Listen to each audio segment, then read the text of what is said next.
নমস্কার, আমি সুকৃতি দান। আশা করি আমরা সবাই ভালো আছেন। আপনারা সবাই দেখছেন অ্যাস্ট্রো সলিউশন।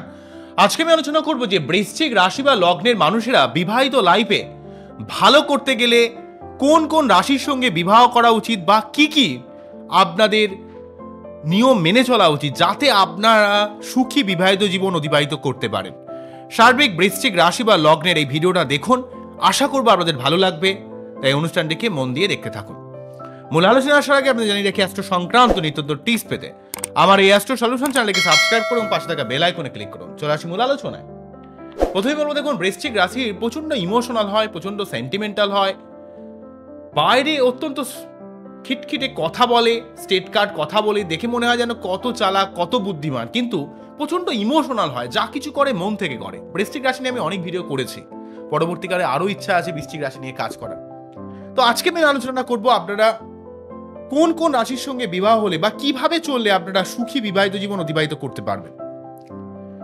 দেখুন, আমাদের মানসিক শান্তি কোনো কিছুতে না থাকলে আমাদের জীবনে সুখী থাকা কিন্তু কখনোই সম্ভব নয়। তাই আগে আপনাকে জীবনে এমন কিছু করতে হবে যাতে আপনি সবসময় মানসিক শান্তি বা নিজের জীবনে একটা বড় বা বৃহৎ যেন উদ্দেশ্য অবশ্যই থাকে। আমি সুকৃতি দান, আমি আজকে আলোচনা করব বৃশ্চিক রাশির ভালো থাকার, বিবাহিত লাইফ সুখে থাকার হদিস নিয়ে। দেখুন, প্রথমেই বলবো বৃশ্চিক রাশি কোন কোন রাশির সঙ্গে বিবাহ করা উচিত। প্রথমেই দেখুন, বৃশ্চিক যেহেতু জলদত্তের রাশি, তাই বৃশ্চিকের কিন্তু জলদত্ত এবং পৃথ্বীতত্ত্বের রাশির সঙ্গে বিবাহ করলে সব থেকে বেশি ভালো সুখী দাম্পত্য জীবন অতিবাহিত করতে পারবেন। কোন কোন? নাম্বার 1 বলবো বৃশ্চিক রাশি, কর্কট রাশি, মীন রাশি, মকর রাশি, কন্যা রাশি, বৃষ রাশি। এই সমস্ত রাশির ব্যক্তিদের সঙ্গে বিবাহ করলে সব থেকে বেশি সুখী বিবাহিত লাইফ অতিবাহিত কিন্তু করতে পারবেন। তাহলে কি বললাম? বৃশ্চিকের সঙ্গে বৃশ্চিক হতে পারে, মীন হতে পারে, কর্কট হতে পারে, কন্যা হতে পারে, মকর হতে পারে, বৃষ হতে পারে। তবে এর মধ্যে একটা ব্যাপার থাকবে, বৃশ্চিকের সঙ্গে বৃশ্চিক সেম নক্ষত্র যেন না হয়ে যায়, তাহলে নক্ষত্রের মধ্যে দোষ চলে আসে। অন্য নক্ষত্রের কিন্তু হতে হবে। অর্থাৎ বৃশ্চিক রাশি যদি আপনি বিশাখা নক্ষত্র হন, তাহলে অনুরাধা বা জ্যেষ্ঠার সঙ্গে হতে পারে। বৃশ্চিক রাশি দুজনেই যদি বিশাখা নক্ষত্র হয়ে যায় বা দুজনেই যদি জ্যেষ্ঠা নক্ষত্রে হয়ে যায়, তাহলে কিন্তু সমস্যা আসতে পারে। এই ব্যাপারে আপনাকে কিন্তু সাবধান হতে হবে, ঠিক আছে? নক্ষত্র যেন অবশ্যই ভিন্ন হয়। তবে সব থেকে বেশি ম্যাচ করে বৃশ্চিকের সঙ্গে সেটা হচ্ছে মীনের খুব ভালো ম্যাচ করে, মকরের খুব ভালো ম্যাচ করে, কন্যার ভালো ম্যাচ করে, কর্কটের ভালো ম্যাচ করে। তবে সব থেকে বেশি ম্যাচ আমার যেটা মতে সেটা হচ্ছে মীন।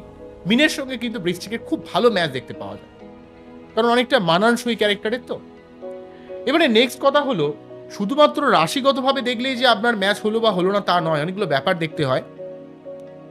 কেননা যখন অষ্টকূট মিলন হয় সেই জিনিসগুলো সব দিক থেকে কিন্তু দেখা উচিত।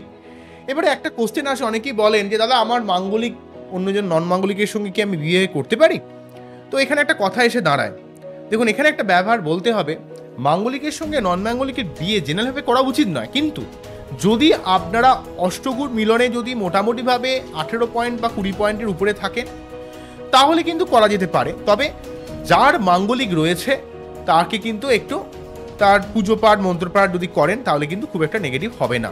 কারণ মঙ্গল এতটা নেগেটিভ করে দেয়, কারণ যুগ অনুপাতে মানুষের যত জীবনধারা পরিবর্তন হচ্ছে তত কিন্তু এগুলো কোনো বাজারের তো আলু পটল নয় যে ওর মাঙ্গলিক আছে ওর নন মাঙ্গলিক নয় মানে তার সঙ্গে বিয়ে করা যাবে না।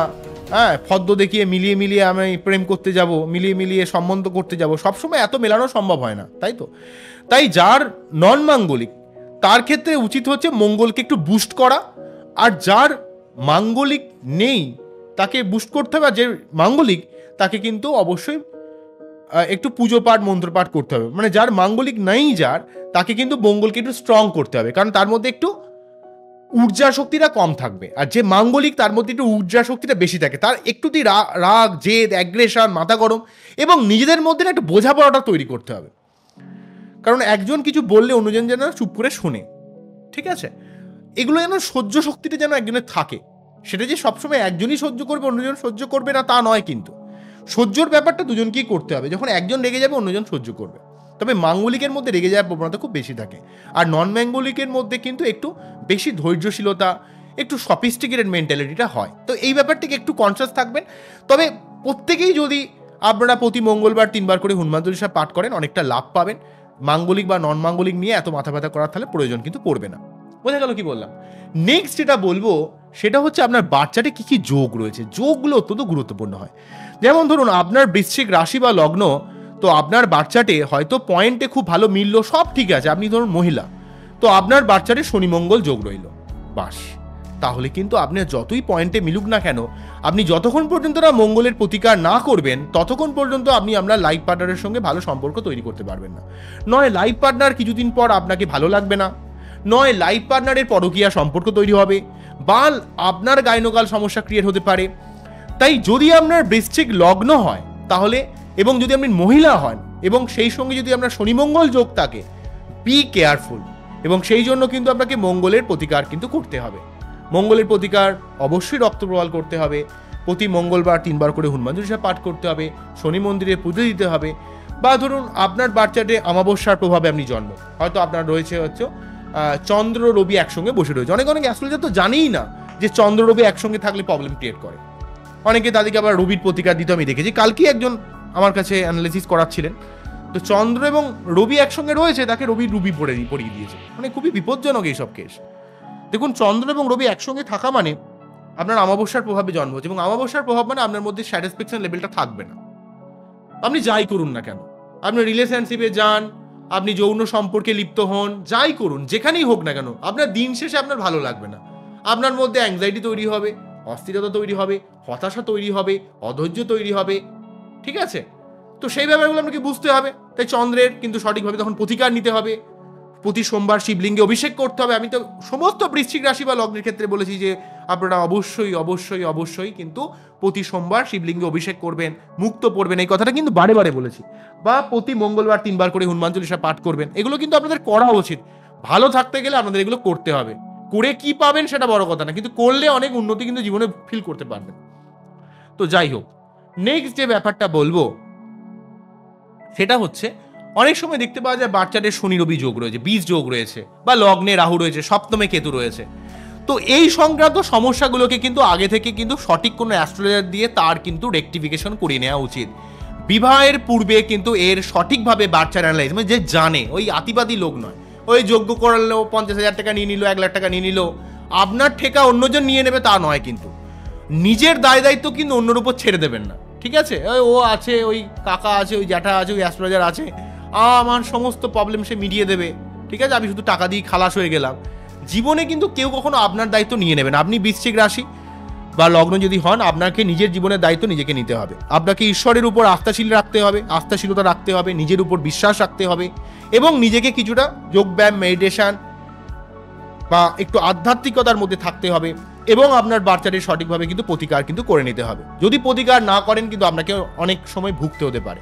তাই আগে আপনাকে কিন্তু আপনার বাচ্চাদের সঠিকভাবে প্রতিকার কিন্তু অবশ্যই করাতে হবে। যদি সঠিক প্রতিকার না করেন, আপনার জীবনে কিন্তু অনেক সমস্যা আসতে পারে।